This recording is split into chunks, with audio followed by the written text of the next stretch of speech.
I'm sitting over here, and I'm fucking thinking, and I had a flash of my mind. Here you are, you can't get your money from Larry, and you're not going to. I hate to fucking disillusion you. This cocksucker, what kind of a fucking guy? He couldn't wait for John to die to take the car. So here's the proof, huh? Give the story because it's better than the truth, huh? Allegories will keep between me and you, huh? We get coins, never scraps. See this a Bitcoin getting cat. So here's the proof, huh? Give the story because it's better than the truth, huh? Allegories will keep between me and you, huh? We get coins, never scraps. See this a Bitcoin getting cat. So join, started federal, grabbed a Colombo, see proof of work, I made it legible. Move out to cyber, was keeping crimes off of the web for you. Started a special group, yeah, I went private. Fell in love with Bitcoin and started mining. That's when I started shining. Getting green, dropping gems. Rocking the comic club, got them sent. They laugh, popping limbs. Give them life, here's the boost. Gotta put in the work, here's the proof. So here's the proof, huh? Give the story because it's better than the truth, huh? Allegories will keep between me and you, huh? We get coins, never scraps. See this a Bitcoin getting cat. So here's the proof, huh? Give the story because it's better than the truth, huh? Allegories will keep between me and you, huh? We get coins, never scraps. See this a Bitcoin getting cat. So join, get it back. Don't fucking talk to me next time! You're gonna kill me! Please! Oh, you worried about them, not us? You're gonna kill me!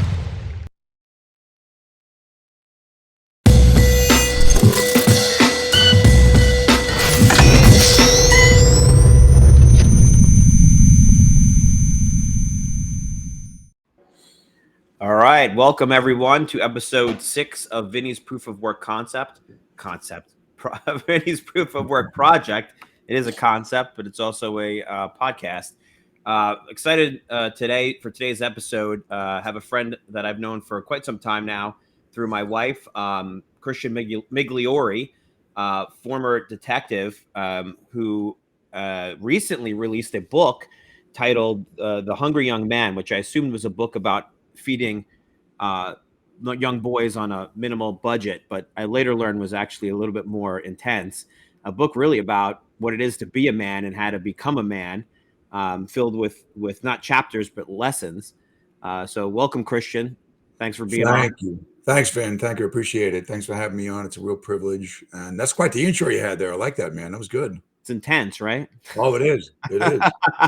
Yeah. It sounds like a real wire. Was that a real wiretap recording? Yeah, the initial phone call was a consensual recording, and the final audio was a beating caught on recording from one of my sources that he was.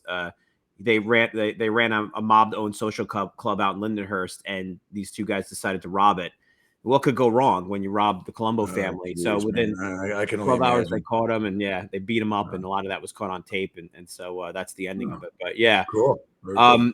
So, first of all, good to see you and talk to you. It'd been a while, and just by dumb luck, you were talking to Julie one night, and we're mentioning the release of the book, and Julie mentioned the start of this podcast, and so it seemed like a great fit to get you on the show to talk about some of the things in the book and some of your thoughts on why you decided to write a book post-retirement. So let's start from the beginning. You were a police officer for what, 30 something years? 30, just shy of 35 years. I worked with the NYPD from 1986 to 1995, and then Nassau County was gracious enough to shine their light on me and say, let's come work for us. And that happens a lot, right? Like a lot of guys from the city look to move out closer to home because so many NYPD cops live out in the island, right? They do. Well, it was closer to home, but the pay was better, and when you get out on the street, it was a lot better. The academy wasn't so great, but once you get out in the street, the pay was better after the first year, and they weren't shooting at you as much. So it was pretty good.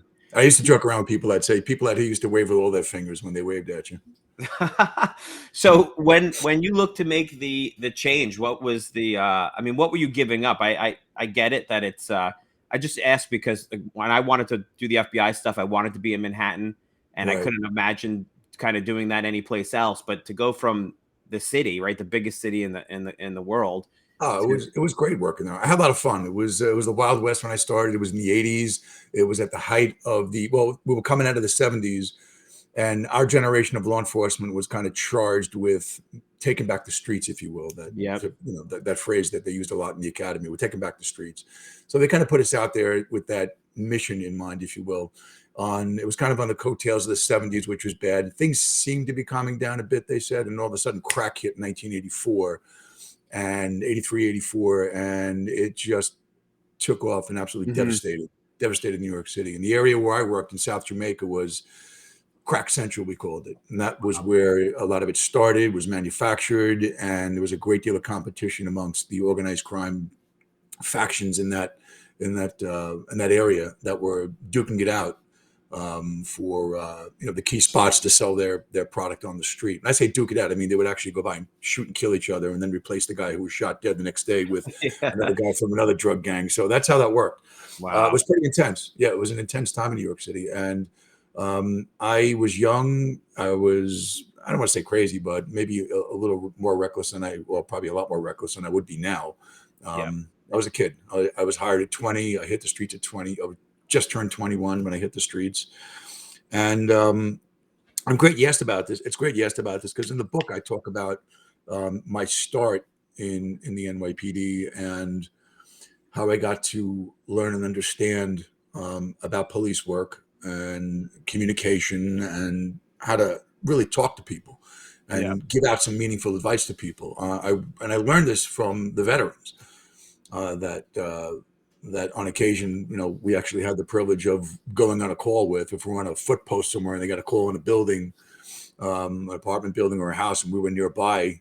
In those days, they paired you up in twos on foot posts. And I didn't see the inside of a police car until maybe a year after I took to the street. So you're new, you're a rookie, you got to learn. Yeah, you got to be on the street and on a foot post rather. And they paired us up in twos. And I remember going on these calls, just assist the veterans on, would roll on a call and we would get there and they would look at us like, kind of like, what are you guys doing here? We said, we're here to back you up. All right, good. Then, you come along, you keep your effing mouth shut, learn something, keep your ears open. If you see anything dangerous, tell us. If not, you got nothing to say. Yeah. Sure. That was the end of it. And you learned and you watch these guys. And in my book, I do say, and I do mean this from the heart, that these guys were absolutely, adept communicators. They had it down, and just the way these guys talked. I mean, they weren't pushovers either. These guys were tough, but they had a way about them that calmed the situation down. And I listened to how they spoke to people. I listened to their communication methods. I listened to how they doled out advice to people, meaningful advice, and it worked. And it worked. And a lot of these guys did this. And again, these guys were tough. There were some big dudes. A lot of them were Vietnam vets when I came out. Yeah.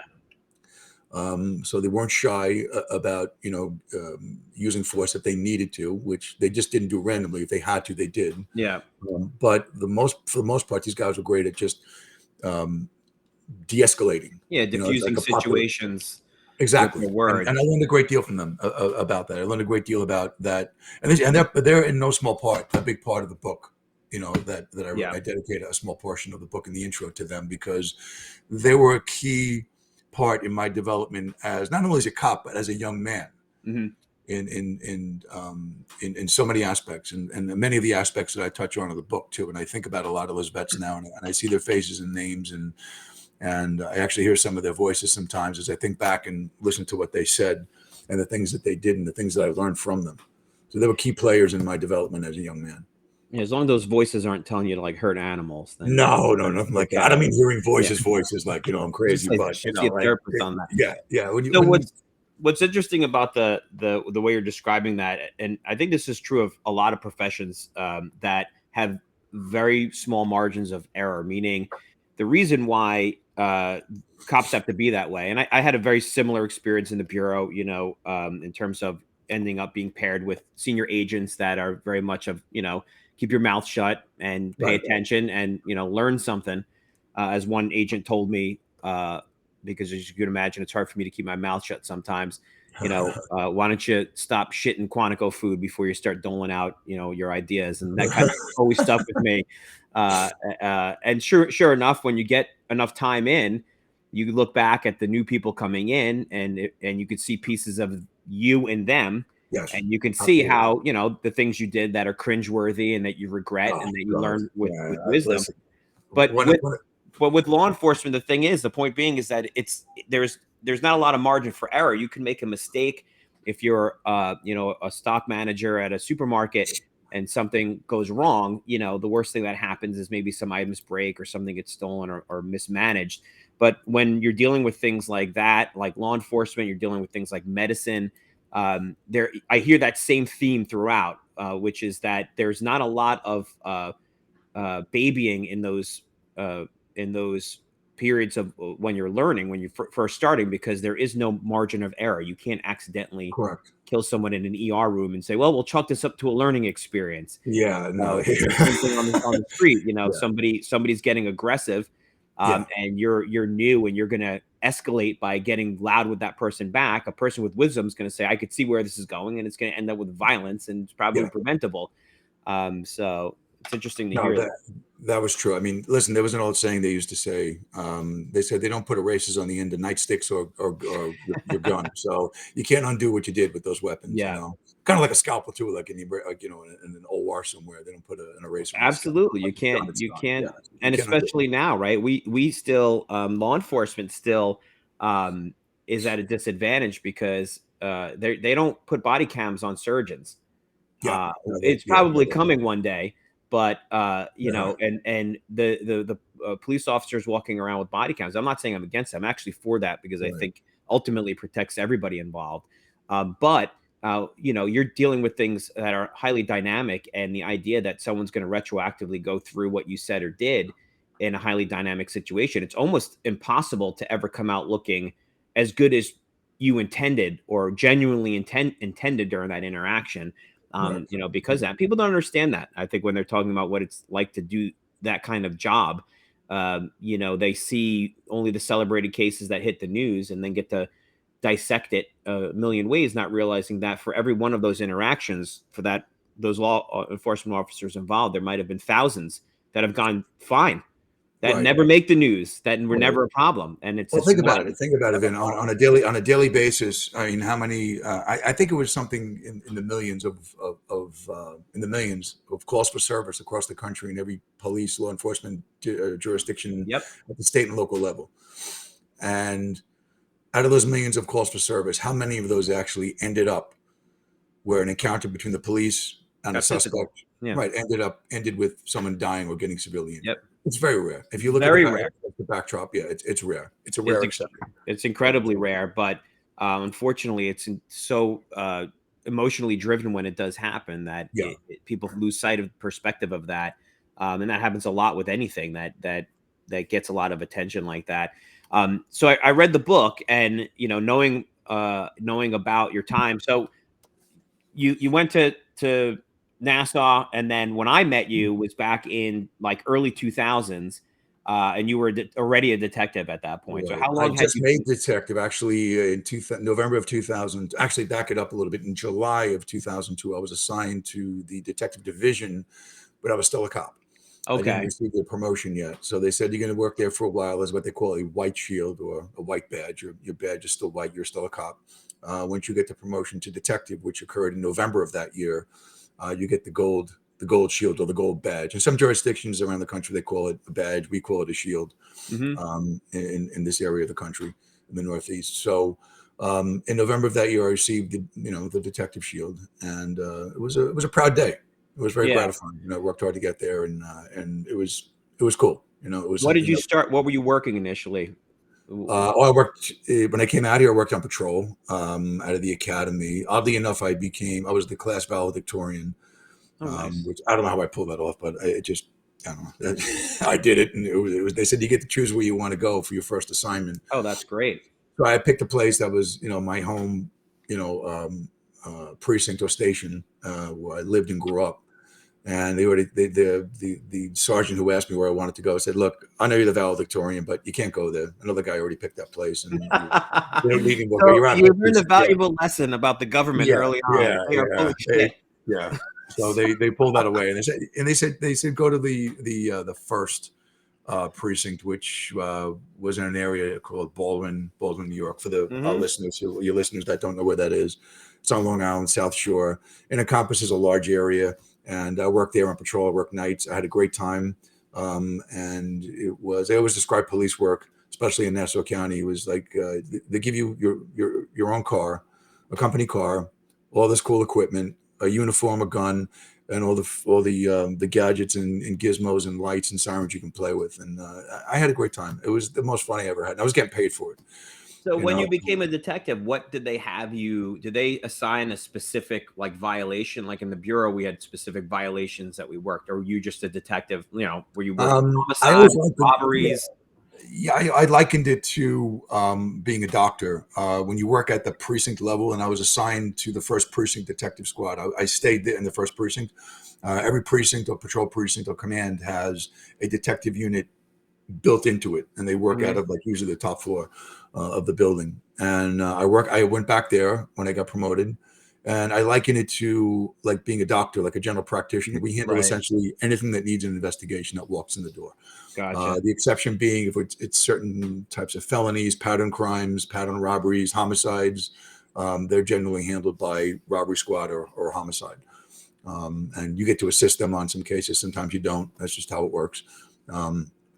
But yeah, anything that kind of essentially walked in the door or that, the patrol guys picked up on a call that needed further investigation. Yeah. You would get the case, or you would go out if they called and said, hey, we got a burglary at this house. You come and, take a look at it. Sometimes you have people shot in the street, people robbed, carjackings. I mean, I could go on. There's so many things you get called out for. Serious felonies usually you get called out and you go out and investigate. I know your biggest case. Your biggest case was this guy who happened to be my neighbor, who was terrorizing the neighborhood. I think that's that guy. Oh my God, yeah. I forget that guy's name. I remember he tortured that poor woman who lived with her handicapped mom, and that was terrible. That guy was a jerk. I was actually happy to see him go to jail because he wasn't a nice fella. He was kind of like a neighborhood bully and goon, and he was a psycho. So I've mentioned this before. I think on since I started the podcast, it's come up. If not, I've mentioned it when I've done other shows and when people talk about like, oh, I had this nightmare neighbor. I'm like, yeah, time out. I'm going to tell you about what a nightmare neighbor is. and if I haven't mentioned there, for those listening, I had a neighbor when I was living in North Belmore, which is on Long Island, who a few years after we moved into the neighborhood, he just started to be very aggressive towards me and then other people in the neighborhood. It was a great neighborhood, a lot of really nice people. And he just started acting bizarrely. He would, kind of like Christian said, kind of a bully. He would say things to people and be all chesty with people. And, meanwhile, it's a Long Island neighborhood. Nobody gives a crap about that. And as he started escalating, he would go out in the middle of the night and throw things like car alternators through your window. That was the old lady down the street. She had the alternator and the brick. 2 separate occasions. She had her cable lines cut. I had a cinder block thrown partially through my child's window, my middle kid's window, when she was a baby in her crib. The other neighbor had ball bearings shot at her car, and he was unemployed. So I had all these cameras in my house, and this is how I initially met Christian. Was my wife was at the DA's office, and the neighbors wanted to murder this guy, and literally go out and murder this guy. And I was doing as best as I could to hold the neighborhood together to keep them from kidnapping and murdering this guy. So we were trying all proper channels, and we reached out to have the Nassau PD look into it because I had cameras on my house at the time. I had 4 to start off with, and I was capturing him partially throughout the night, skulking about the neighborhood with various things, but I never caught him in the deed. Well, long story short, I ended up putting I think 23 cameras on my house and then wired up the old lady's house with another 8. And that's where Christian got involved and began to investigate what was going on, and ultimately was finally able to arrest this guy and get him to stop terrorizing the neighborhood. But he was a bad guy. I remember the thing with the fireworks too. I told a friend of mine who worked in arson bomb squad, because the guy threw fireworks, if I remember, off the balcony, the back of his house, and onto the either the roof or into the yard of the old lady. Yes. And I remember a buddy of mine, John from the arson bomb squad, came down and was looking on the roof to see if there was any damage caused by the fireworks, and if it was, we were going to charge him with arson because he threw an incendiary device. They were like Whistler rockets, and or something. It was, I remember the video. I saw the video, and and we couldn't find anything to charge it. I would have been happy to do it, but I remember that guy. He wasn't a nice person at all. I'm glad it was. There was a giant propane tank in our yard, so that all played into it, and that was one of the cameras. What a lunatic. but that's where we ended up meeting, and I know you were a detective at that point, and that story comes up probably once every couple of years, and anyone ever mentions a crazy neighbor, I'm like, I just can't imagine. Oh, man. Yeah, no, I actually forgot about that. I'm surprised I remember all the details. It was just, yeah, he was one of those cases that, it wasn't one of those typical like cookie cutter cases. That was one of those cases that had some,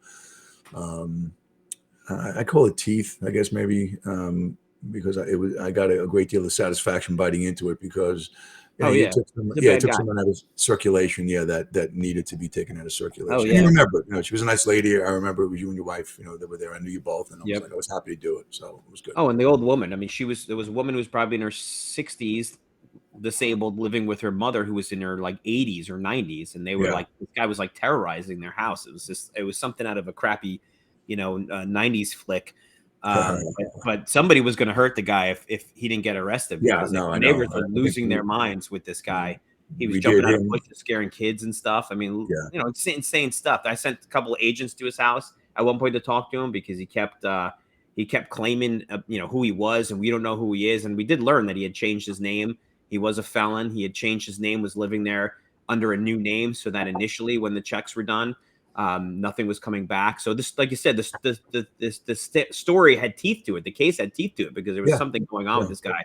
He's was mentally ill.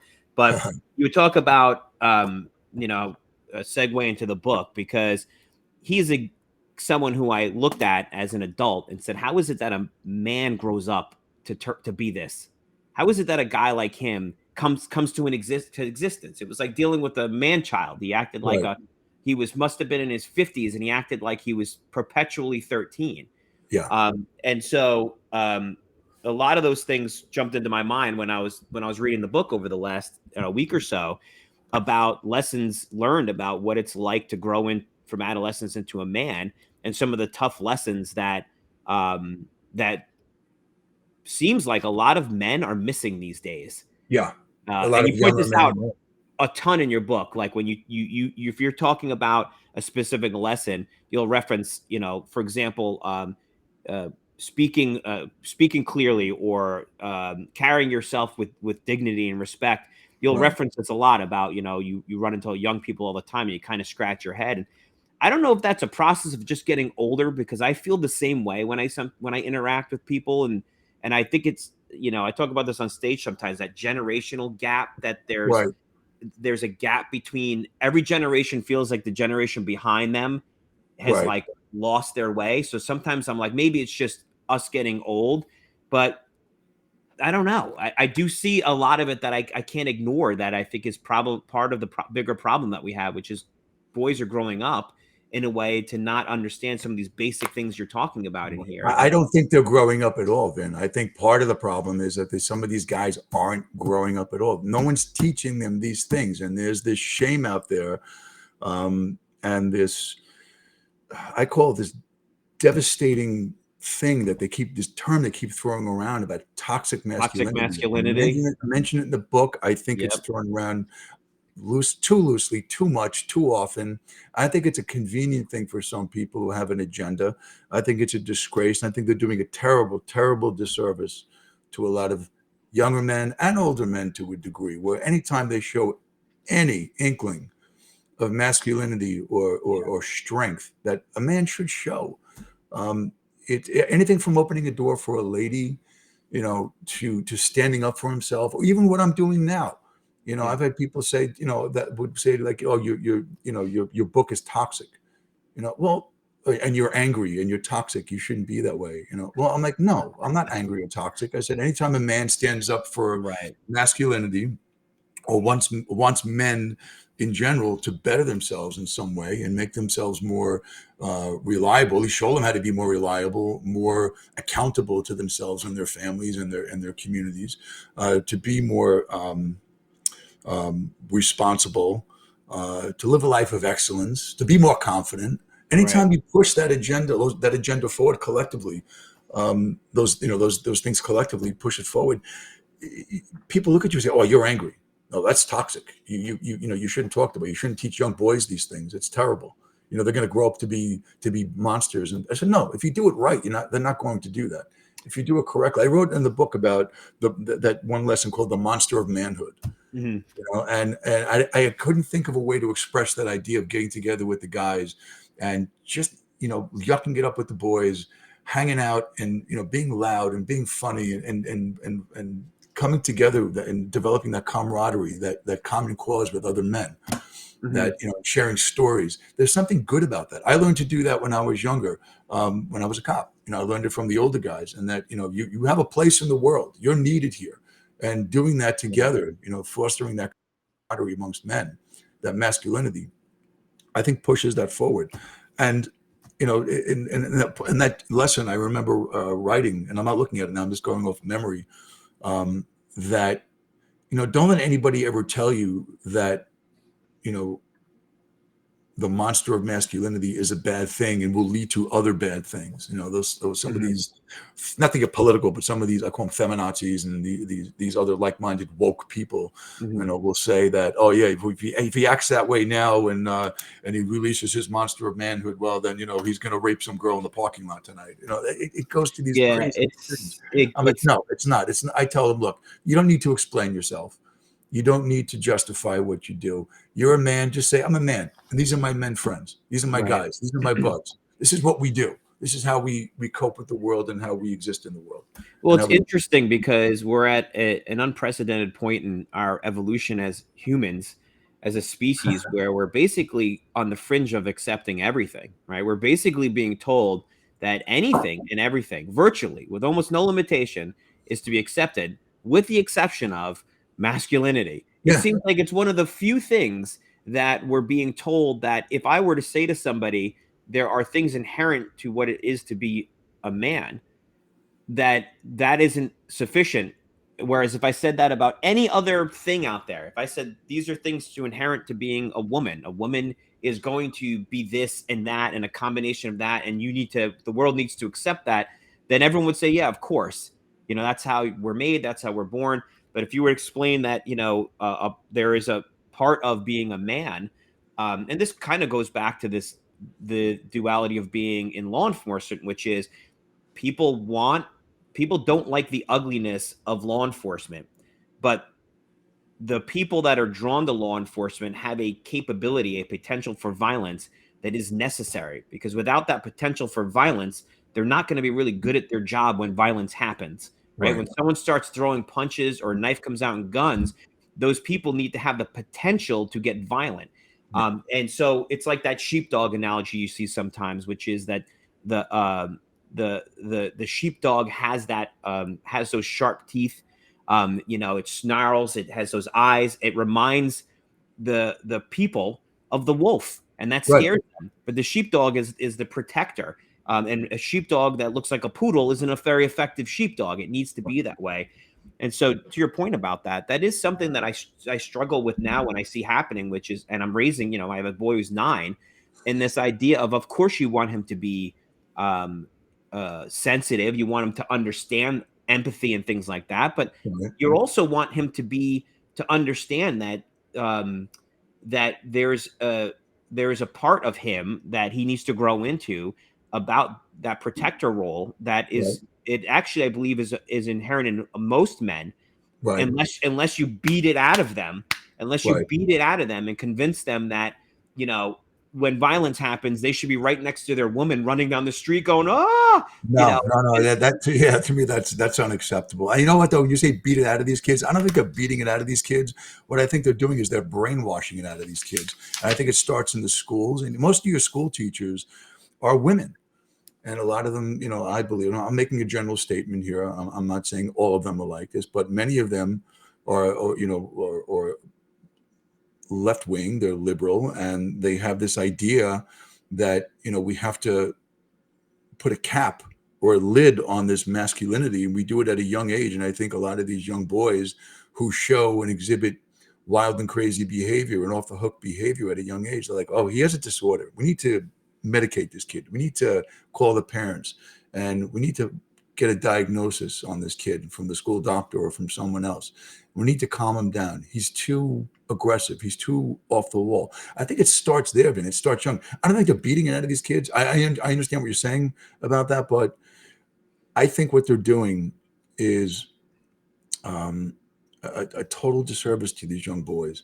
And I think what they're doing is they're trying their level best to, I hate to use that word, beat it out of them, but to brainwash it out of them, or to It's indoctrination. That's the word. yeah, indoctrinate them in such a way that they feel ashamed or hesitant from a young age to act and be true to their own masculine nature. And to me, that's an absolute travesty, an absolute disgrace. I think we need men more than we have, strong men in this world more than we ever needed them before, especially in the Western world. When every other part of the world, either in the second or third world, puts a high, how should I say this? Not a high price tag, Premium. like a higher value on manhood in their cultures than they do in the Western world. You look at Islam. I'm not saying everything they do is right. I don't believe you should beat your woman and subjugate. And I think that's an example of, right, when you see things like that, honor killings. I don't know that part. I'm not talking about that. No, that part of it is nothing to do with masculinity. It has to do with just being. How do I say this in 2 words? Fucked up. Yeah. That's the cultural thing that I don't understand, and I don't see how vaginal mutilation, honor killings, anything like that does anything to correct behavior. Maybe you should sit down with your kid and talk to them. Maybe that's a better approach. But that aside, they put a higher value on manhood in some of these cultures than we do in the Western world. In the Western world, it seems like these trolls are trying to tear it down, and they do it from from when these boys are young, all the way through their middle age, through their teen years, and they start hitting them with these terms like toxic masculinity. We need to get you on medication. I remember I told you that account about me when I was young. Yeah, we were. You're hitting on a. I mean, that was absurd. I'm like, what? I knew as a kid, as a young boy, I liked being that way. I like being off the wall. I love being, they call me, what they call it, hyperactivity, whatever they call it. And it was in the 70s, and it was around that time when that whole idea was coming about, to the forefront. It was during the 70s. It was a whole new shift. There was a lot of this, and I sensed it and heard it around me when I was a kid too, from my parents, and I had some oldest, cousins and relatives in my family, women, and they were talking about, the women's movement, women's rights, and now and you heard all this stuff in the periphery as a kid, and it didn't fully register. I mean, it did, I heard it. And I didn't fully understand it, but I knew it was around. And you got the sense and the idea that, that the women in your life were looking at you like, you know what, maybe this young boy needs to be, we need to clip his wings a little bit, So then came in the Ritalin, and then that story about the Ritalin I told you about when I went to this doctor, and my mom took me there. And he's like, he's too hyper, he's crazy, he's making me nuts, and this doctor, he talked like this, and he had these glasses in the end of his nose, and he was like, how do you feel today, Christian? I'm like, fine. And he goes, I'm going to put you on some Ritalin. I'm like thinking, man, I don't know what that is. And I was thinking maybe I don't want to end up like this guy too, because he was like dry and boring and just like totally like, so the only thing I'd let me know that he was somewhat animated, that he would tap my knees with a little rubber hammer every time I went there, and that was it. He asked my mom a few questions. That was it. Yeah, but but the Ritalin thing, I think I took it maybe once or twice. I didn't like how it made me feel, and then I remember any time thereafter when I had to go to school, they would say go down to the. You had to take it every day at the same time, so it happened to be during school hours. I go to the nurse. And the nurse would come in with a cup of water and a pill, and her hands would shake. She was so old, and she would sit me down and give me the pill.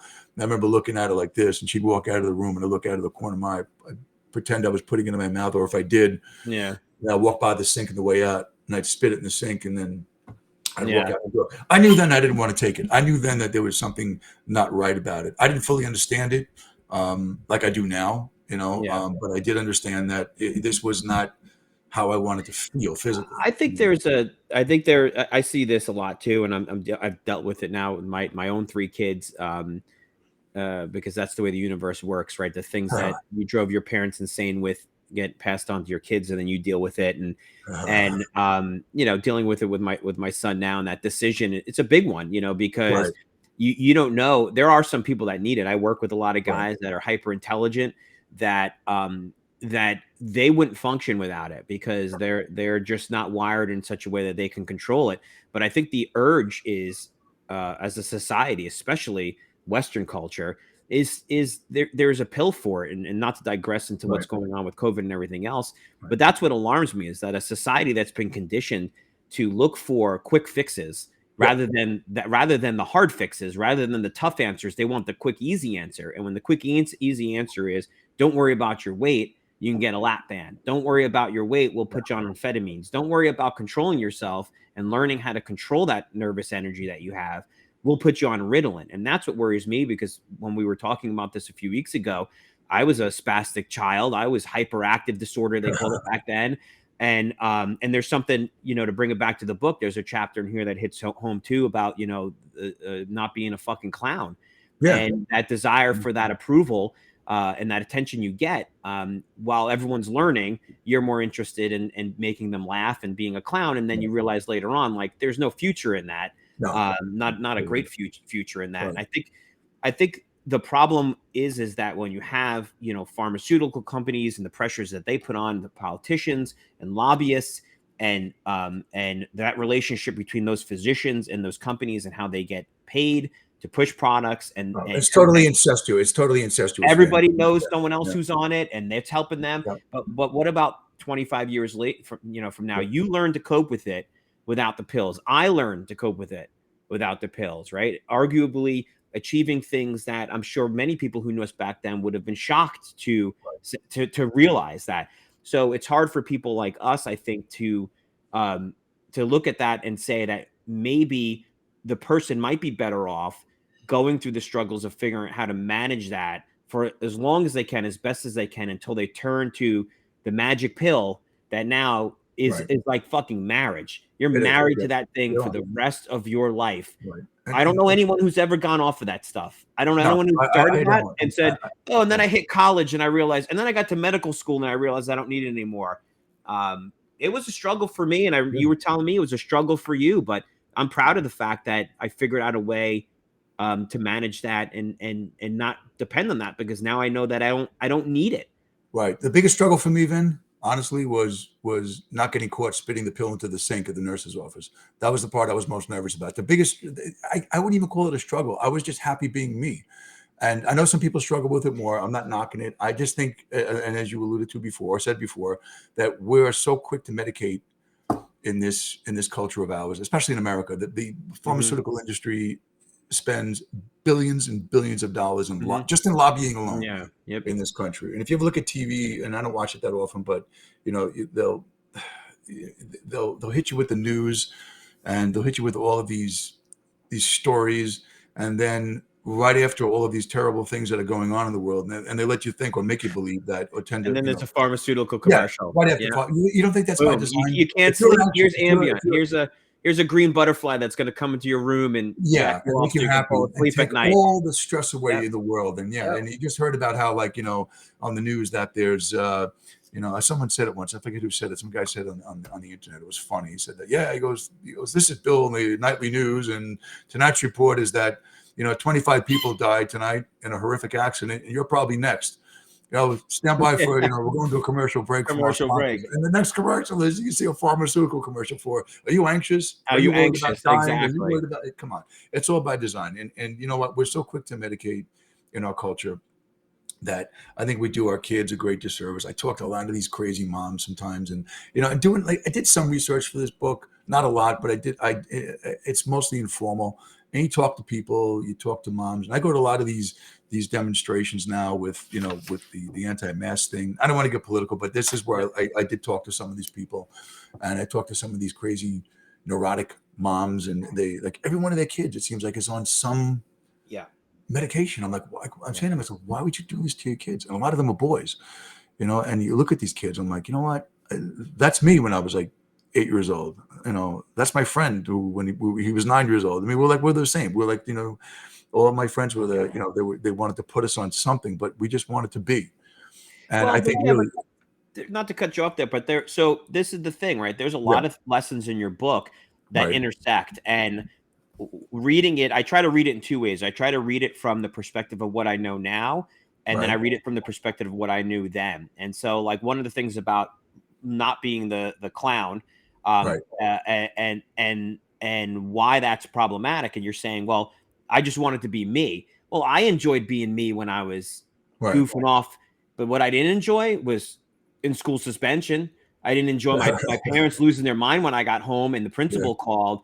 And so there's a point at which, you know, you enjoying being you is destructive to your own future. And my parents had many conversations with me about, you know, I just recently found the letter in the attic that my dad wrote me when I was leaving for college. It didn't make sense to me at the time, but rereading was essentially like, we're not here to save you anymore. Like, you're going to sink or swim, and it's all up to you. So I hope you get your shit together soon, because this is not going to be good in a year from now without us. And so part of that, the wisdom and some of the lessons you have in this book about taking responsibility, understanding what it means to have consequences for the things you do and don't do, and not blaming other people, they intersect with that idea of when it's time for you to be you, and when it's time for you to put that away and be more mature, right? Understanding the timing of it all, right? There's a time to goof around, like you just said, when you're with your guy friends or whatever, and there's a time when you're interviewing somebody who's just been a part of a horrific crime that you got to put that in the back of your mind. You're the nicest guy in the world, but that's not the time to be joking around. There's a time when, you know, and I realized it, and I wrote about it in the book, in that chapter about not being the clown. I realized it. There was a point in time, I don't know how I realized it or what the epiphany was, if there even was one. It just came a time when I realized that I got to get serious, right? I wrote in the book too that, being the court jester, being a clown, you're not gonna make any, a salary doing that. No one's gonna pay you for it. You're not gonna have a future doing it unless you're really good at stand-up comedy, And even so, that takes a lot of discipline. I know plenty of clown people in real life that couldn't do a 2-minute set on stage. So there's a discipline as part of that. And so absolutely, and I realized that, and I realized that there came a point when it was like, hey, listen, my parents had a conversation with me, and I don't like what your dad had with you. They threatened me with military school, and at one point they threatened me with just sending me away somewhere. And they said it was someplace that if it wasn't military school, it would be some other place. And they left it open. I'm like, I don't know what that means. Where are they going to send me? That doesn't. I didn't ask why or where. I was like, okay, maybe it's time. Maybe it's time to start growing up. And getting serious about life and asking yourself some serious questions. And it's discovering who you are, right? So you're saying, I liked being you. That was me back then. That was you back then. But the problem is, and the epiphany comes when you realize, is this all I can be? Is this all I am is a clown? Or can I be a clown and be a detective? Can I be valedictorian? When you start to look at it that way, then you go, all right, so then I need to balance some of the other things I enjoy doing and be a little bit more responsible and a little bit more dedicated in order to achieve that other thing, because I still enjoy doing that. But that's, like you said, unless you want to be a stand-up comic, you want to throw all your energy. I wasn't going to do that. Listen, all that clown shit that I was doing, it stopped. I got serious, after, probably maybe the last year or two of high school. I stopped all that crap. And I mentioned in the book too, that there were people that weren't happy with it. They liked that, that part they told you you're not the same anymore. You're not. I'm not. Exactly. You're not. Oh, like it used to be fun. It used to be. This is me. You're too serious. I'm like, yeah, I am serious now. You know why? Because you didn't take me seriously when I didn't take myself seriously. Go fuck yourself. Exactly. I have a life. I want to go live it, and I want a future for myself. And I started getting really serious about it. And it feels good when you get. Sorry, I didn't mean to cut you off. No, it's okay. No, but it was a point where I realized that if I don't do this, something told me if I don't do this now, I'm never going to do it. It's not going to happen. I'm going to get. And it's your life. I mean, that when you wake up that one night, or you're trying to fall asleep and you're thinking about it, and you're like, this is it. Like, I have one life to live, and I have to either create something, or I'm going to be stuck like this. No one's going to bail you out. There's no like, my parents had it with me, Vin. That was it. They were done with me. They were like, that pressure and that fear, I think, is important. I can't tell you how many examples I have of I have this debate with people all the time about what it means to be born into privilege and those quote unquote opportunities and how they set you up for life. And then I rattle off a list of influential elitists who have children who are fucking disasters. Yeah. And I said, so explain that to me. Explain it to me how the majority of very, very wealthy elite people have kids that are screw ups. How does that factor in? Well, that factors in because if there's too much, if you have too much access, if you have too many safety nets, we talked about what it means to be a man, and a lot of that goes back to evolution, right? That goes back to things that we did to survive as a species between men and women and the different roles we took in order to create those relationships that between the two of you can raise children and things like that.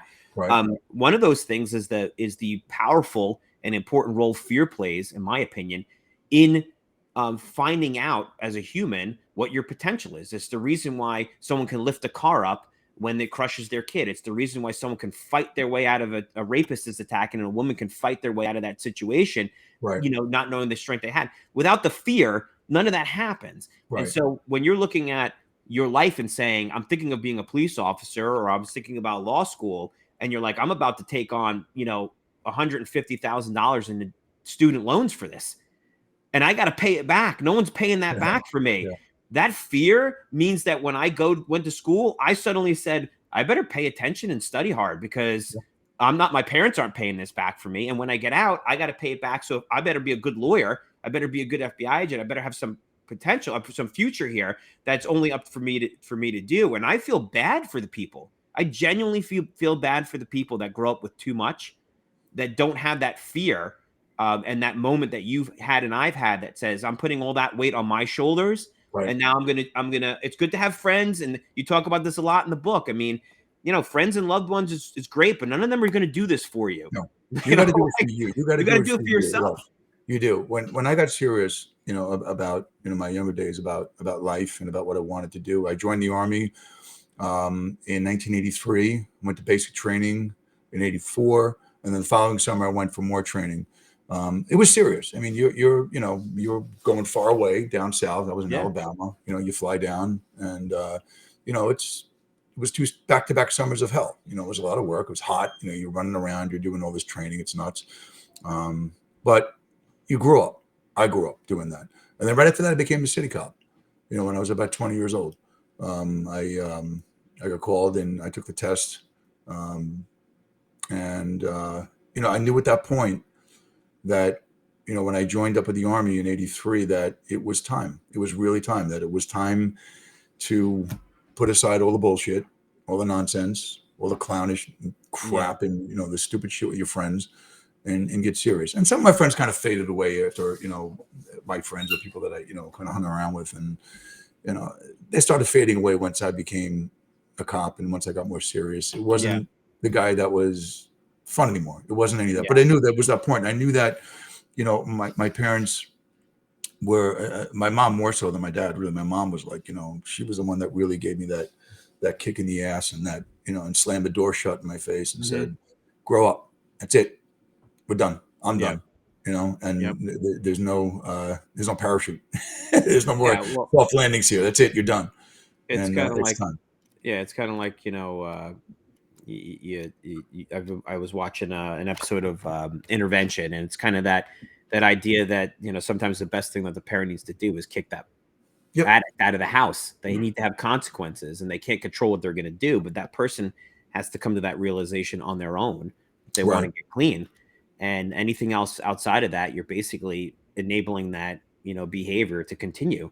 I feel bad that there are so many boys out there growing up without fathers that don't have that opportunity. I have a friend of mine that went to Quantico with, and he started a not-for-profit called Launch for Life, and it's about providing mentorship towards men, providing mentorship towards other boys about really. As I'm reading the book, I kept thinking about that. A lot of the things that you're trying to do for these kids without men are teaching them these lessons that most of us do learn from our if we're lucky enough to have good fathers. Most of this we learn from our fathers, about what it is, and you try to carry that on. I couldn't imagine growing up without those figures in your life, and turning out, unless you're lucky enough to end up with friends that are wise beyond their years and bosses and people that can mentor you. Outside of that, it's no wonder we have so many of the social problems that we have, because we have entire generations of people growing up without a father figure there to say. Well, that's how I came up with the title of the book, Vin. It was key, during the process of writing, the book, and then the editing stage came, and the mentor in the program that I was writing in for the publishing company asked me, he said, well, by the way, what's the name of your book? And I said, I don't know. I don't have a title. I never thought of it. I said, holy shit, I got to come up with a title. And he said, you better, because you're just going to editing. And I started looking, I said, I'll come up with one within the 24 hours, I promise. So I started going through the book, the manuscript at the time. I'm looking. I said, what's the idea here? Like, what's the idea behind this book? Really, what's going on? Like the crux of this book. I'm thinking, like, what is it? And I said, there's a lot of young men in the world, and men in general, that are starving for ideas. Right. They're starving for a direction. They're hungry for a direction. And then boom, the hungry young man came to mind. And, it makes total sense.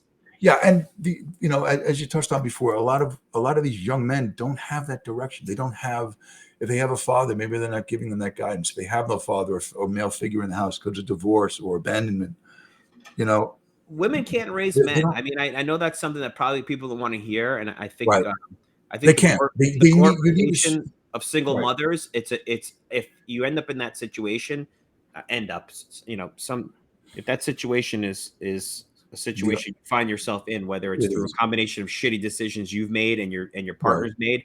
I really do sympathize with that.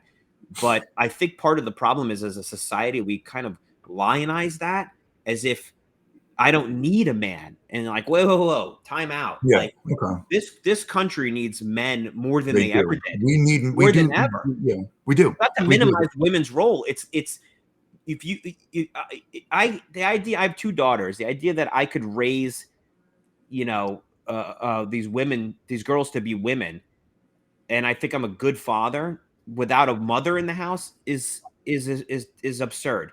Daughter calls and says, pick me up from school, I have cramps. I'm punching out at that point, conversation wise. I'm like, honey, you're gonna have to talk to the girls. I have no idea. I get that. I got 3 daughters in the house. Yeah. Is it a scam? Is she just saying that?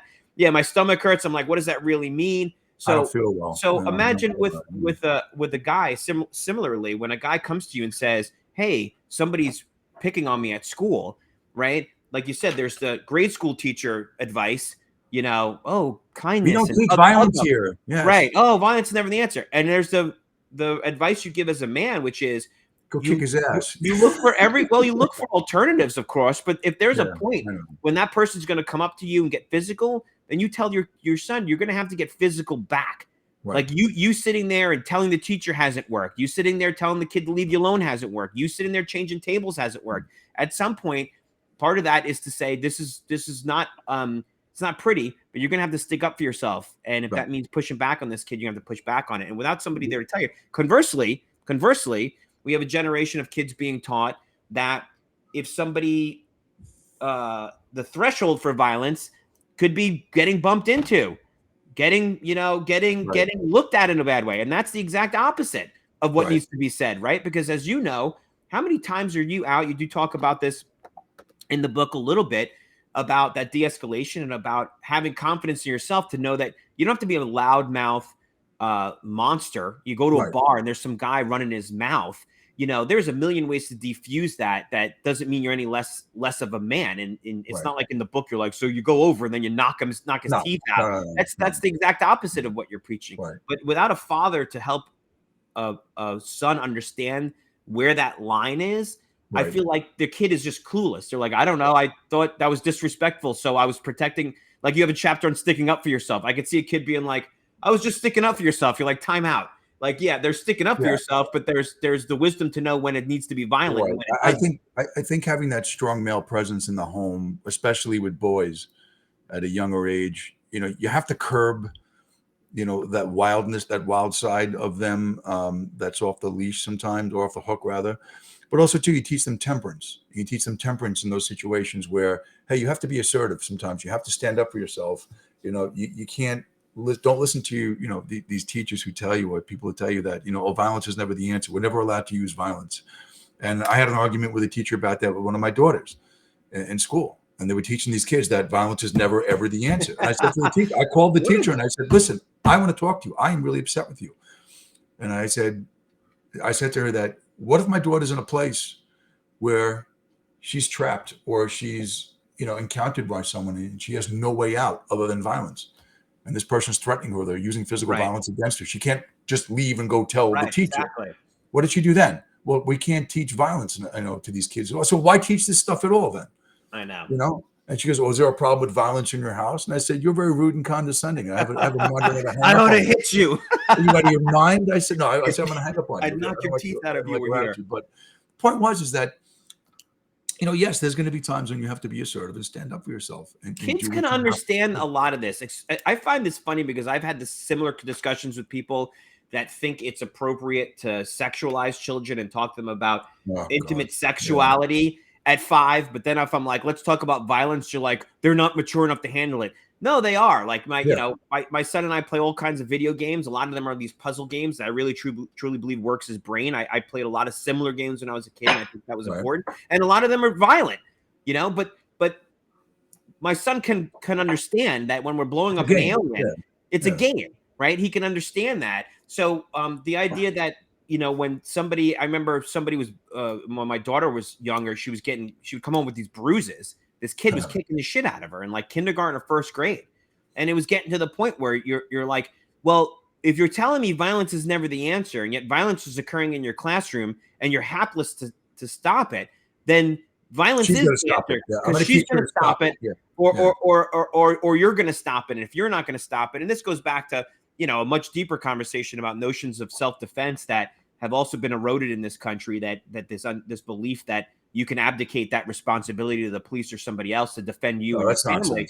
It's crazy. Ultimately, you're going to be disappointed if you as parents to your children, but more specifically, like we've been talking about what it means to be a man and a protector, is that that's a role that you should embrace.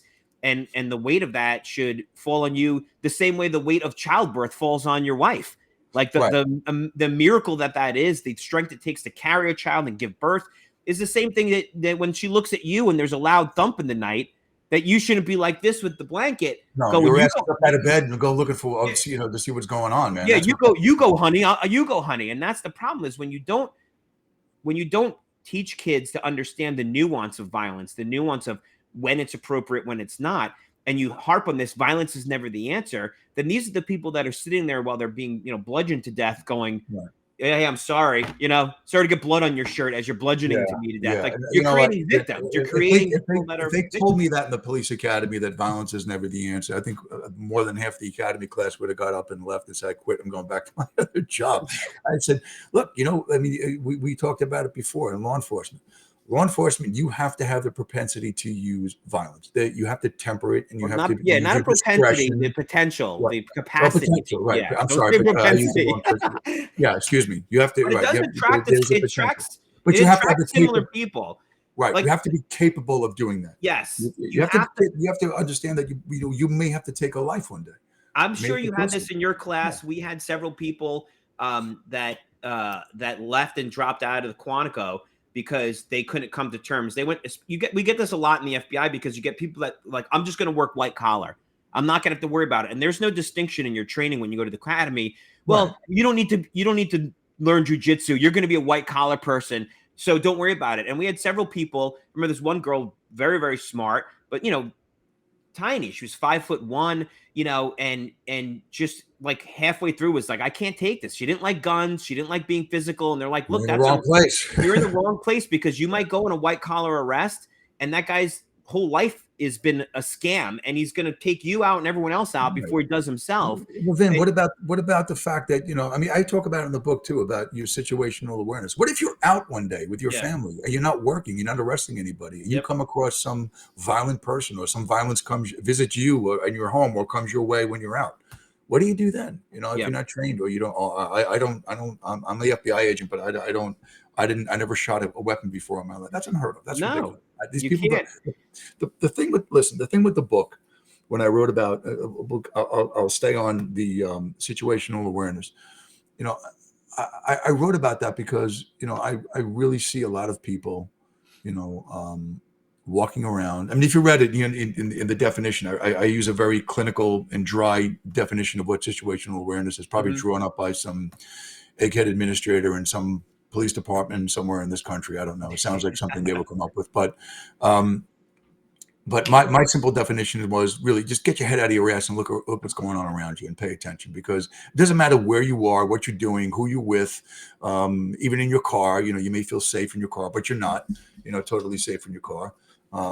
That, violence can visit you, or danger can come your way, and you got to learn how to either evade it or deal with it. And usually you can evade it, like or just something dangerous that comes your way, something that's maybe not intentional. I gave an example of a book about, this under, I think, a heading in that lesson about, I wouldn't be doing that shit if I was me. And one of those things is, when you cross the street, basically, you got to look both ways, because a bus may pancake you if you don't. Right. Yep. You have to pay attention to your environment at all times. That's a scary thing for a lot of people to come to terms with, because again, it's acknowledging the need for the existence of the sheepdog. That there bad things might happen, and people say, "Oh, I could never live like that." I don't run around, and you don't run around, with our gun in our hand, in our pocket, like this. We live our lives, but if we go into a restaurant, or we go into a club, or we go into a bar, and there's certain activity happening, people in certain areas and certain conversations and looks, we're not going to just tune it out and go, I'm sure everything's fine. Yeah. Like, I wouldn't be able to enjoy myself the rest of the night, because I'm not going to be able to tune that out.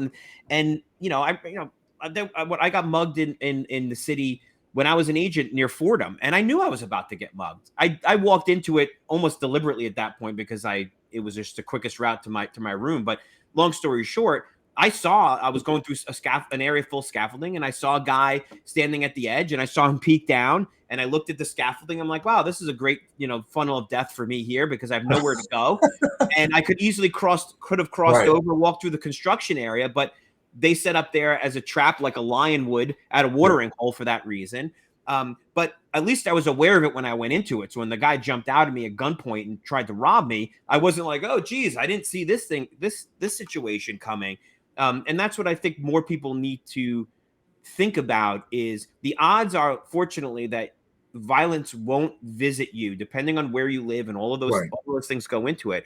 But you should never fool yourself into believing it's impossible, and you should always have something in the back of your mind about how, if there is a thump in the night and there's somebody in your house, what are you going to do? The time to think about that isn't when the person's in your house walking up the stairs. The time to think about that is in broad daylight, when you go, should the doors be locked? Should we have an alarm? Should I have a bat? Should I have a knife? Should I have a gun? All of those things that you have to know for yourself, or what your responsibility level is, what you're willing to do. Right. And as a man, I believe that you have a responsibility to, number one, yourself, certainly your own safety first, but also the people that you're with, your family, your wife, your girlfriend, other people, even strangers on the street who, may not be as astute as you are, not paying attention to what's going on around them. You could save a life. You could simply save someone's life by telling them, hey, grab them and pull them, like, a couple of feet over, while, as an anvil falls onto the sidewalk and just misses them. I mean, it's things like that. It's just simple powers of observation and paying attention to your environment, not having your head buried in your goddamn cell phone, or, just not paying attention in general. I see so many people like that. And I think as a man, you have an obligation to do that. You have an obligation, again, to yourself, your family, your loved ones, and even strangers. And I expand that out, because I believe in, as a man, you should be responsible too for your, immediate, your community, and just people in general. If you see something that, needs doing, or someone needs help, or, and they're not paying attention, and they got their head up their wazoo, and I think as a man, you have an obligation to step in and say, hey, be careful, or, hey, watch out, And this is something that is another interesting thing that I find with, so I have a lot of friends that are staunch libertarians, and even some that could be considered anarchists, and people I follow on Twitter that fall into the same categories. And it's funny to me, because there's such a, they're very, very anti-law enforcement, of course. And it's not without it's not without its merit to some degree. There's some valid points. And one of the things that I find is that what you just said about the desire or the ability to help people is Right. something that, believe it or not, is a common thread through most people who go into law enforcement. There is a common what you just said, I felt, and I've heard from many people who have chosen to go into it, is that if danger does visit, there are people like us that want to be the person there for that so that they hopefully can protect others. That's a hard thing for people to believe. And like we talked about, that potential for violence is also something that needs to be part of that, because you wanting to help but having no capacity for violence is Right. is a half-baked cake. It's like Those things don't square at all. They don't No. square at all. But- And Vin, in the book, I talk about something you mentioned Mhm. before about the willingness to step up and step in, and I address that in a lesson on leadership. And I talk about a situation that happened in the book. I talk about at the start of the shutdown in 2020. I was at a supermarket, and it was right before opening, and there was a lot of panic in the air about people running out of food and running out of household staples, and it seemed like toilet paper was one of those things everyone was panicking about. I don't know why, Yep. but it's just one of the first things to fly off the shelf. So it just created a sense of panic in the air. And if I was going to go shopping, I would usually do it by my office, at a shopping center down the road from my office. And I got there early before they opened, and just to get a cart and wait online. And I got there, and it was already a lot of people there, and there was a sense of panic in the air.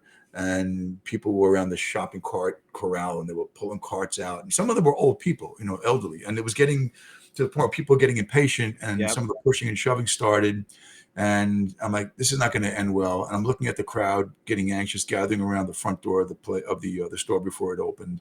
There was a manager there in the parking lot. He wasn't doing anything to help the situation. Right. No one stepped up. And I said, you know what? I got to do something here. I stepped up to the front of the cart corral, told everybody in a loud voice, calm down. This is going to be all right. Take it easy. Back off. In so many words. And I started doling out shopping carts to people. I told them, take your cart, assemble over that way, and wait for the doors to open up. And with that, after a few minutes, there were two women that came up, and they were nurses at a nearby hospital, and they actually helped me out, calming people down and getting the shopping carts, or the people with the shopping carts, over some of the elderly people, over to the door to make sure everybody got in okay. But to me, that was a moment where I said, you know what?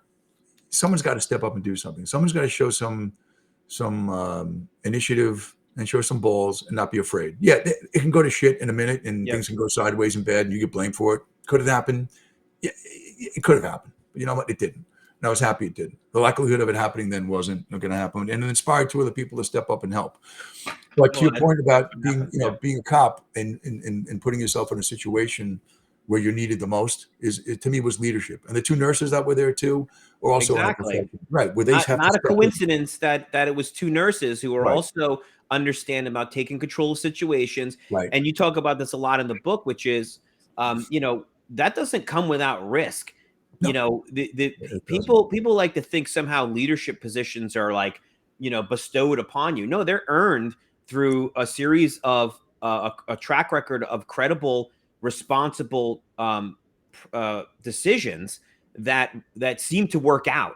And if you have that ability and you're willing to take those risks, you also take the lumps when those decisions go bad, which happens, and you end up eating it, and you take a step back. But there are some people in life, many people in life are so averse to risk taking. They'll take the safe bet. They're the guy at the thing just pulling the carts. They don't want to, they see it's wrong. They know it's wrong, but they're going to be like, what am I going to do about it? And they're just going to. And I'll run that old lady over to get my shopping cart and to get in the store first to get that extra roll of toilet paper for, but some of the people that didn't step up and do it, most of them didn't say anything. They weren't angry. I think some of them were happy someone actually stepped up and created. Most people are looking, it's a mob mentality. Most people are looking for someone to do that. And when you do it, I always think this all the time. It's like the first time in life when you realize everybody masturbates. You're like, you go through your adolescence and you're like, man, if my parents only knew what I did in this bed at night, it's your hidden shame. And then one day your friends get old enough and you're like, you jerk off, right? And you're like, yeah, of course. And everyone's like, man, I wish it's like a weight off your chest that you're not like a freak.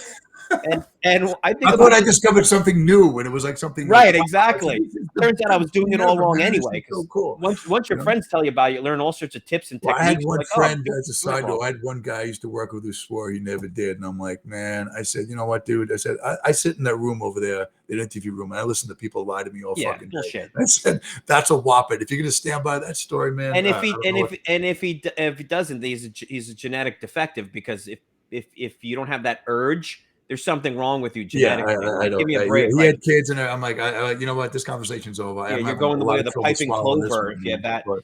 But my But you point know with what?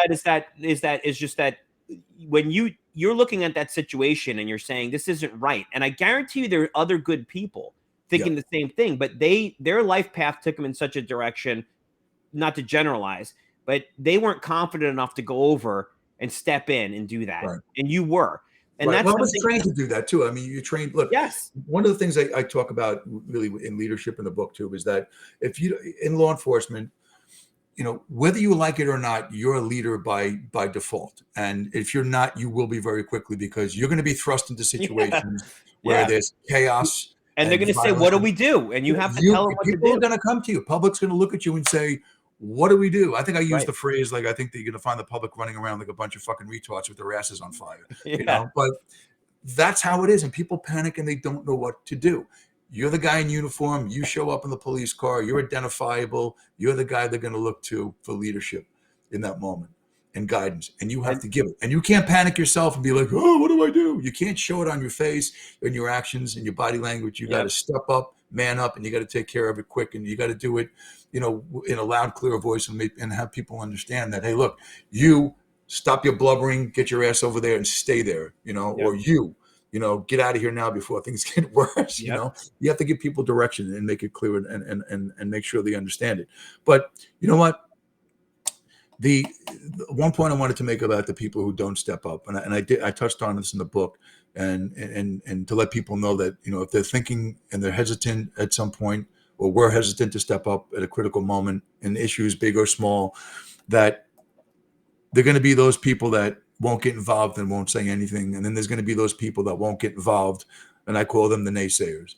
And those are the jerks and the assholes who sit in the sideline in their comfortable chair, and they offer their criticism. And I think I wrote in the book, if I remember correctly, that they'll look for the things that didn't go right, but they'll never thank you for the things that didn't go wrong, Oh, of because you course, stepped up yeah, and showed leadership. Right. So, yep, and it's kind of likened to that what do they call that nice phrase that you see framed. It was from Teddy Roosevelt about the man in the arena, you mhm, know, about how, you know, you step up, you take the risk. You know, it's more to do with, like, you know, showing leadership and taking risk in life too. But you know, it was pertinent to what this lesson was about leadership. That, yeah, you're going to take risks, and sometimes there's going to be these idiots in the sideline who just point their fingers and laugh and say, I would have done this, I would have done that, and, you know, you're a jerk, you're naive, you're yeah. But silly, you you entertain too many realize in life, emotions, like you and yeah, said, the world's full of those naysayers, and yeah, you realize in life very quickly you're looking at them in your rear view mirror. yep, People who tell you they would have done it better, but don't put any skin in the game. And so no, I no, just, they don't. when you're younger, it's harder to filter that out properly, because you don't know. You might be hearing it from somebody, and you also talk about this too, right? People that, keeping your mouth shut, and people that are snakes in Yeah, the grass. You might be getting some sort of advice or guidance or whatever from somebody you think is there to help you, and they're just jealous, right? You're looking to do something, and I remember someone telling me in college, a friend, oh, you really think you're going to get in the FBI? And I said, yeah. And he goes, I don't.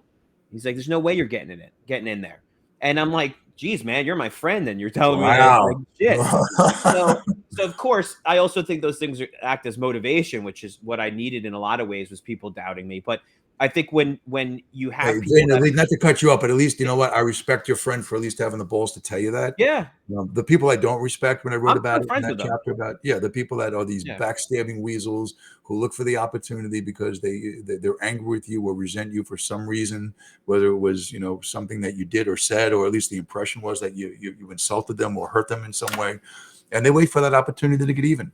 And that's how they do it. They do some underhanded, backstabbing, underground campaign shit that hurts your chances of or your opportunities and your future prospects. You may never even know it sometimes too. Oh no, you don't. And that was that and that's part of who these people are, and their MO is that they cover their tracks enough where so you may not even know who the person is who did it to you. Yep. And the example I gave in the book, real life example, I found out, in a way that was like, oh my God, this is like so conclusive. And it was just really this guy that I know and I thought cared about me and at least had my back in some way was the guy who put the stiletto right between my shoulder blades and gave it a twist on the way out. Yeah. I found that compelling that somebody would hide your application like that. And, that was really, it turns out it had to do with, jealousy and competition because it was a coveted position. Yeah. But as you get older, you start to realize that, and you do start to become more selective about what you tell other people because you realize there are plenty of people out there that are miserable and they want you to be miserable. And so they don't want to see you succeed, whether it's in business, whether it's in, being in the FBI or comedy. There are people out there that will sabotage you because of their own insecurities about how they should deserve it more than you. Yes. Well, you they just don't care. More than you. They don't even want what you have. They just want to share their misery with you and not the joy of your accomplishments. They want to see you fall flat in your face. They get some twisted satisfaction out of it. I never understood that mentality. I have trouble today understanding how people are like that. I never understood why people would be so venomous and vindictive and just like so underhanded and sleazy. Why would you do that? If my friends succeed and people succeed, sometimes there's a little envy might creep in. But to me, that was always, I took that little bit of envy. It motivates you. Yeah, I did. Right. And I would never hold a grudge and I'd wish them all the best. And I wouldn't, hold anything against them in any way. And I would use that little piece of envy as like rocket fuel if I really wanted what they had. And say, it's how you take it, right? Right. It's about how you respond to it. So there was a line in a show that if you watch Star Trek: The Next Generation, there's a line in the show where there's like a cyborg, a robot car, an android, and he experiences motion for the first time, and his emotion experiences is anger, and he's sitting with the counselor on the Starship Enterprise. I'm going to go off on the geek tangent for a second, and he says to her, he's trying to recreate the emotion because it was the first time he ever had emotion, and she says, "I'm curious, why have you not tried to? You've tried to create all these other emotions, but you haven't tried to recreate hate, which is the actual emotion you experience." And he said, "Well, hate's a negative emotion." And she's like, "Well, there really is no negative emotion because hate can inspire you to do something good. Or anger rather. You could be angry about an injustice, and that might go out and cause you to do something to fix the injustice." Right. And I think it's people who don't learn how to take those failures or those things that they're seeing around them that make them feel insecure and turn it into rocket fuel, as you said, for them. Right. That the ability to turn that into something that motivates you is something I've seen as a common theme between people who live mediocre lives and people who've gone through exceptional things, is that they've never been able to figure out how to use that to motivate them. So you don't have a lot of money and people doubt you. Put that chip on your shoulder and use that to motivate you to study twice as hard, to work twice as hard, so that person who doubts you then will be like, "Holy shit, never thought you can do it." Someone else gets a promotion that you think that you were entitled to, then figure out a way to make your chances the next time around even better and airtight. But not go, "Oh, woe is me. This is never going to happen for me." And that also comes with the realization, by the way, that there are certain things that people are in complete denial about that may never happen for them, and they need to accept that without, if you want to go do something and you want to go on American Idol, you see these people that are delusional, right? And they've been, I'm going to be the next American Idol, and they can't sing, a lullaby and stay in key. You're like, there's a part of that those people have to get on with their life. It's not going to happen for them, and not destroy everyone else in the process. And there's something going on within this country that doesn't want to deal with that reality. That is, not everybody can be on American Idol. Not everybody gets a trophy. Not everybody gets a medal or a ribbon. It's if you end up a billionaire, you aren't a villain all of a sudden. The same person who starts out broke he's the hero while he's broken. And the minute he makes it, the country turns on you and says, "Oh, you're the enemy now. You're the 1%." You're like, wasn't that the whole fucking point? Yeah. Wasn't that the whole point of this? Yeah, I forget who it was who made a good point about that. It was Ben Shapiro. He said, "Yeah, now all of a sudden the Walmart family or the Walton family is evil because they have billions of dollars." He goes, "Were they evil when they just had one store and they were like, a No, middle class family?" exactly. Were they evil then, or were they evil when they worked their asses off? Right. 16, 18 hours a day. To Nobody looks at that.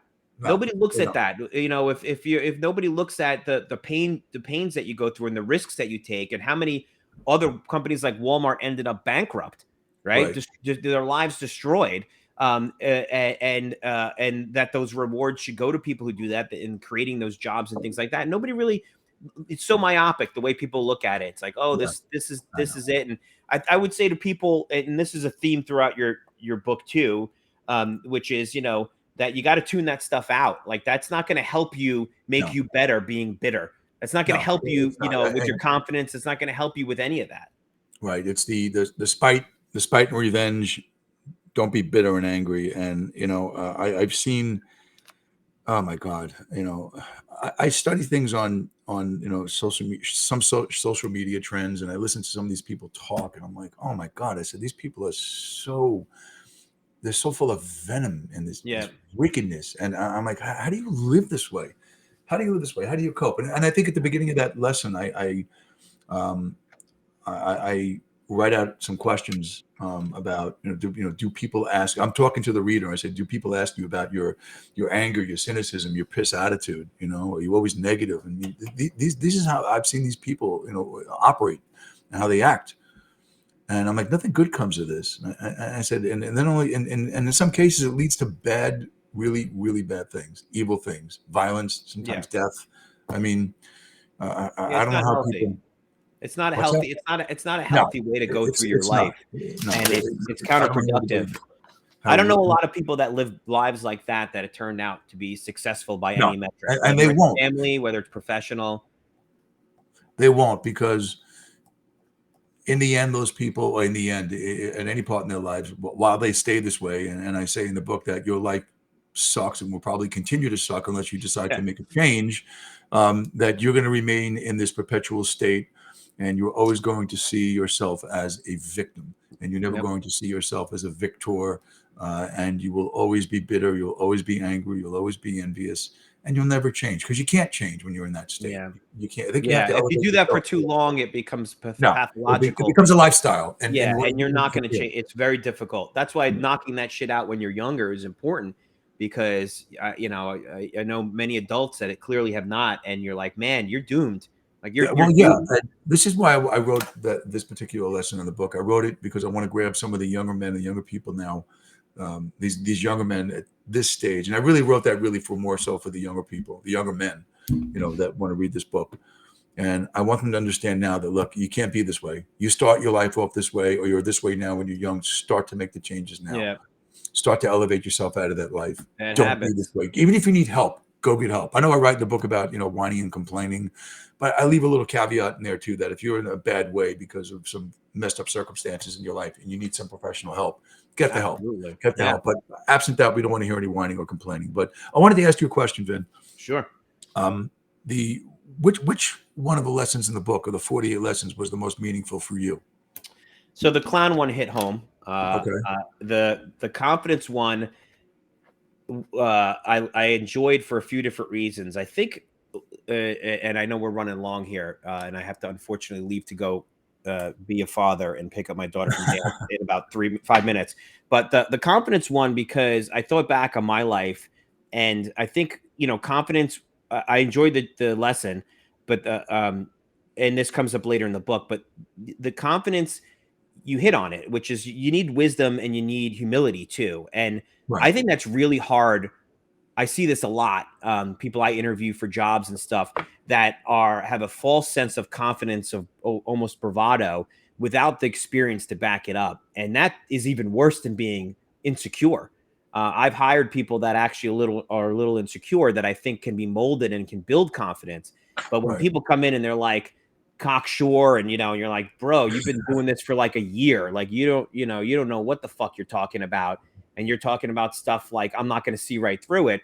And I think that's true professionally. I think that's true personally. I think finding a way to be confident and understand and not blind to your own shortcomings, right? Don't try to bullshit your way through, situations. You do talk about this. You can't bullshit your way through it, but to understand your own limitations, but understand that you need to project confidence in the things that you rightfully should be confident in. Right. That's what I was, when I started becoming good at things, and I started understanding that when I would raise my hand in class and make a suggestion, and I was getting that positive feedback from other people in the class and teachers, and I understood that I was becoming exceptional in certain areas, that built up confidence so that I could raise my hand and speak about it. But it doesn't mean that I went to my next class in biology where I was a fucking idiot, that I'd be like, oh, I don't think cytoplasm's a thing. I don't want to debate that. Like that wasn't that, knowing the difference between those things. No, that chapter I really enjoyed. I mean, there's a bunch in here that I highlighted. I was talking to Julie about it the other night in bed because I think it turns her on. But we have a chapter. Okay, the asking permission. Sometimes you can't or shouldn't. Again, really important things about. There's another chapter you have specifically on rule breaking. There are times in life, many times in life, you have to follow the rules, and there are many times in life when you have to decide that you're going to break a rule and deal with the consequences of that. And again, knowing the difference, the wisdom to know the difference between when is something worthwhile, when it's not, what's the risk reward for that, can change the course of your life or the person's life that maybe you're trying to help. Out. Absolutely. But it could destroy, you could ruin your career with a bad decision. But there are times that I look back and you say that part of that confidence is that you're going to understand there's a point where you might come to where your bosses or people around you are telling you to go left and you have to go right. And that might make all the difference in your career in a very positive way, because that might be the thing that crystallizes that moment that you become a leader and that you've understood that, just following orders maybe isn't going to cut it all the time. So, I mean, there's a ton of lessons in here that I think, people reading this as an adult can look back and well, I'd say look back, but as an adult to better yourself, and especially as an adolescent reading this, maybe if you have an absence of a lot of this guidance, you'd be probably pretty impressed reading it, saying, man, there's some things in here I haven't thought about in that way. And that can really benefit them, 5-10 years down the road. Well, this is a book, this is the book that I call, part of the title is Survival Guide for Men. And it's for young men and older men. It's a survival guide. It's a guide. It's something that you're going to not read once and just put down in your bookshelf. It's something that I want you to hold on to. I even write in the intro, the preface, that it's your book. It's your guide. It's your thing. Take it. It's your manual, your man manual, if you will. Highlight it, write in it, keep it for reference. Don't put, even at the very end in the closing, spoiler alert here, but I say, listen, your work's not done. You got to refer back to this book from time to time. Exactly. That's through life. You're going to maybe. It's going to mean different things at different stages of your life. Those chapters. That's why I said I looked at it as me now, and I looked at it as me then, and they mean different things. They do. And that's what's kind of neat about it, is that it has that sense of contextuality that you can read it. You could think you read a lesson and said, I get it, and then 5 years later, you start your first real job. And you end up in a situation and you reread that and go, oh, yeah, now I kind of get it. That's what it kind of meant. It doesn't mean when I'm working at Ralph's Italian Ice to be like, I want the fucking rainbow, goddammit. And I'm not setting up. That doesn't mean that. It means that when you're in a situation and, there's you're competing for a position or whatever it may be, that's when the time is. Time is. But look, there's some of these lessons, like with the rule breaking we talked about, and I actually give rules for rule breaking, that you got to follow. Exactly. That's a good way I don't know if listen, I'm not an expert. I don't know if it's 100% right. It seems right. It worked for me, and it worked in situations I found myself in, and I followed the rules that I laid down there. I learned a few times that when I broke the rules, I actually went and told people, oh yeah, I went and did this and I helped and I did that and I broke the rules. And guess what? I got jammed up because blew up in your fucking face. Yeah. Shut your mouth. Shut the fuck up. You didn't shut your mouth.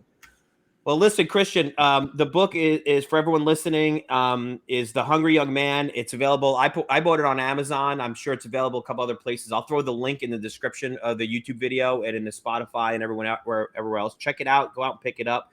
I thought it was a really great read. We have much more to talk about, but unfortunately duty calls and I must go pick up my child. No problem. Listen, make sure too, if you buy the book on Amazon, you read it, make sure you leave a review. reviews are key to help push the book up. And I'm competing with other books in that genre, and I want to get the book pushed up in the For in that sure. Amazon algorithm. Yeah, so I did. I left 1 star because I didn't want it to go to your head. So I wanted to humble that's out all some of right. your That's all right. other My 5 mom didn't leave me any stars. You know. No, I'm just kidding. Just 0 kidding. stars. All right, cool, man. Christian, great talking to you, and we'll be sure to do this again. And Thanks, for everyone out man. there, be sure if you like the show, be sure to like and subscribe, of course, and we'll see you on the next episode. Take care, everyone.